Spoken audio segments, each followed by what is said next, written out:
decent. What's your career high? Ooh, I think I hit like 222 before. I've never kept score. What? No, I'm bad. I'm playing air hockey. Yeah? Yeah, it's a great You're game. over there playing the arcade? Sure, absolutely. Pole position. I'll tell you why this is an important topic at the breakfast table this morning. And there's so many other topics at the breakfast table this morning. You want to know what's going on with the league, what's going on with officiating, rule changes? We are live at the Winter League meeting all morning. If you want answers, we got them. We got boots on the ground. We also have the only segment that involves hula hoops, Madonna references, and long plays. It's called The Long Show. It's coming up. It's hosted by Kay Adams. And it's kind of a brother or sister segment that's called Cool Plays, Bro. Kay's got the long ones. Peter's got the crazy ones. Peter, what do you got this week? We're going to go surfing with her. Really? We're going to go into that a little bit. Surfing Gidget references. Hopefully we're going surfing. And the latest on the in web? power rankings. Solar, turbine, coal, nuclear. Who's in the top 5? Is Batman still the #1 team in the NFL? Our guy Dan Hans, NFL.com, will be here. We have a loaded show, as we always do. And now to the bowling alley we go with the block. Like the Jets, waiting for the return of their running back, Le'Veon Bell, their big free agency acquisition over the offseason. Against the Ravens, they have a short week. It's Thursday Night Football. Bell was ruled out for Week 14. He had the flu, but still had a career game over the weekend, not on the field, but at the old bowling alley. Take a look. The bigger surprise, I rolled a 251 off the flu. That's the bigger surprise. Was that career high? That's my career high. 251? 251. What off the sickness. Before that? 238. 238? Yeah. 251. No 7-10 splits? Nah, no, thank goodness. Nah. That wasn't his fault that we said that he was so contagious. I mean, that's what the doctors told him. I'd rather him not be. I'd rather be him at home just getting better. But that'll be a conversation we have. I mean, we have a late start today, so I'll have a chance to talk with him. So you won't discipline him or anything? I'm not going to discipline him for it. I was just asking. I can't tell him this. You have to stay in your house.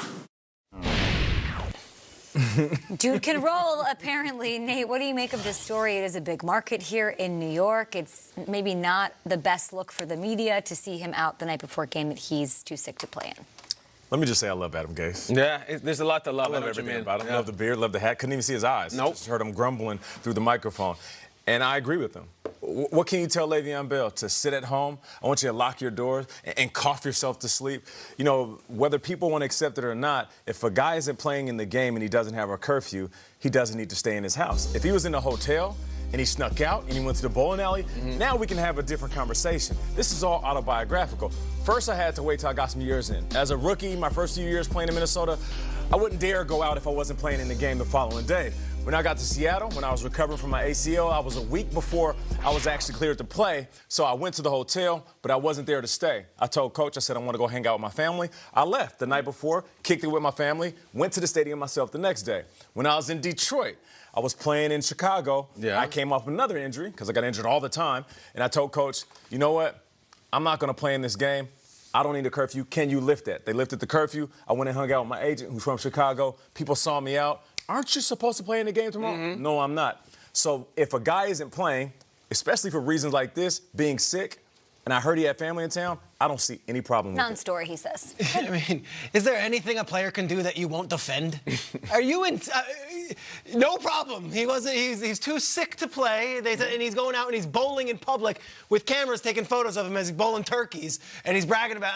Look, I'm not too upset with it, but for you to say you have no problem with this when the Jets are having the season they're having and he's making $14 million a year as the veteran trying to set the standard, the optics alone don't rub you the wrong way, Nate? What are the optics? Is he in the club popping bottles? Is he partying? The idea is that maybe if he's out bowling all that, maybe he can give us a couple catches. Maybe on he the could field. play, You know, it'd help. maybe we could have used you. It's not like his ACL or his ankle's messed up. Right. Like he's sort of sick, so that's the optics. If the medical staff says you're not going to play, then what is Le'Veon supposed to do? He's supposed to kick down the door of the training room and say, guys, I want to play in the football game. It's not him saying, I don't want to play in the game, right? He was medically ruled out of playing this one, but then he's getting people sick at the bowling alley. Yeah, what about the patrons at the alley? You know, I'm more concerned about him sticking his fingers in those little holes. Yeah, I mean, it's never mind the team, it's the community, right? I mean, you're talking about a communal ball, communal shoot, the people of Boonton. And how about this for the state of the New York Jets?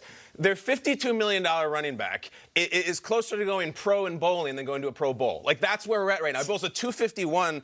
And also, can you imagine someone who might be more frustrating to bowl with than Le'Veon Bell? Because the whole thing is, Once he gets the ball in his hand, he's just so patient. And what is it? He chooses a lane. So it's like, Le'Veon, is it 9 or is it 11? Hold on. I'm just going to bounce here and just wait. You gotta wait for things to open up. No, just roll it. I heard he stayed till 1 in the morning until it went cosmic. And he only played 1 game. 10 frames. That was all it was. It took him that long, and it's that bad. And I feel, what's the name of the town again? Boonton. All those people are sick. It's like the town in Outbreak. They have to quarantine the whole thing. It's unbelievable. Dustin Hoffman? Yeah, just bomb him. Would this be a different conversation if he was having a tremendous Pro Bowl year? Because he is averaging just 3.2 yards per carry. It hasn't been a great season for him on the ground through the air. They've had the mono. They've had the seeing ghosts. They've had Darnold out on a Sunday night in New York City after a win, and then they lose the next week to like it's just the accumulation of all of this stuff. But he was low key, right? He wore like indiscreet clothing. It was and like, orange pants. leather Orange I think pants. they're He orange borrowed leather from pants. Nate. Right. You know what? There's the great He had his flu Lebowski game, line though, that's Nate. like, bleep it, dude. Let's go bowling. Yeah. That's kind of what he did. That was his flu game? That was his flu game. Really? 251. That was Jordan? The odds were against him. No one believed it. Pippen was holding him. He just bowled a 251. The vacations are booked. The cars are shipped. Yeah.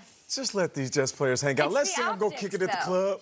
It's Let the them go bowling. optics. It's if you aren't feeling well enough to play because they're saying you can't play, then really get your rest in because you are averaging a career low. You're having a career low year.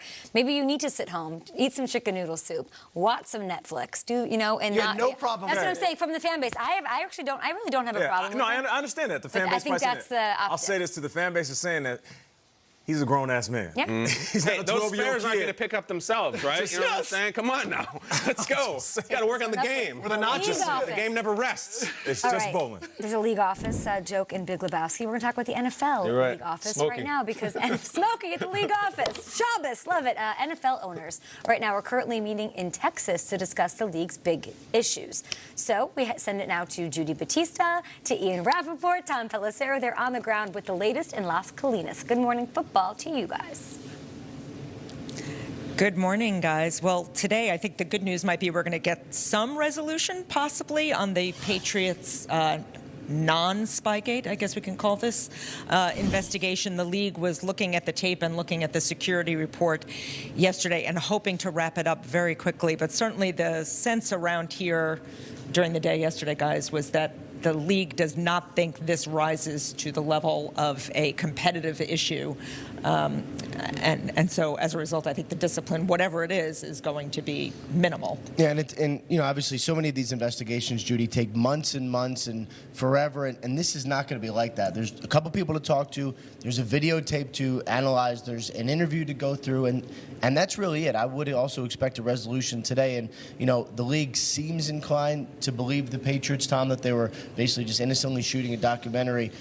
Everyone else, a lot of the rival teams I talk to will kind of roll their eyes, and certainly there are people who would like the Patriots punished just because they don't believe it. But I guess this is kind of what it's like considering the history of the Patriots. Just not sure the league is going to come down. I'm not sure the league is going to satisfy many of those rival teams. The first question that I heard from almost every team executive was, is this real? And the answer is, to a degree, yes. The Patriots don't dispute that a videographer they hired was shooting inappropriately into the Bengals bench area. I've spoken to someone who's seen parts of the tape and says there is footage of the Bengals coaches signaling on the sideline. The question is why? What were the intentions? Was there any connection to the football operation? That's what the league is trying to sort out here. I will tell you this, if the punishment is minimal or non-existent, the Bengals will not be pleased, and this may not be the last we've heard from them on the topic. I would add that somebody I spoke to yesterday said they'd looked at the video and they did not think there was anything on there that a team could not glean from watching a television broadcast or seeing the coach's tape. We'll see. If the Bengals agree with that, probably not. Anyway, on to another thing. We are almost certainly going to hear from members of the competition committee.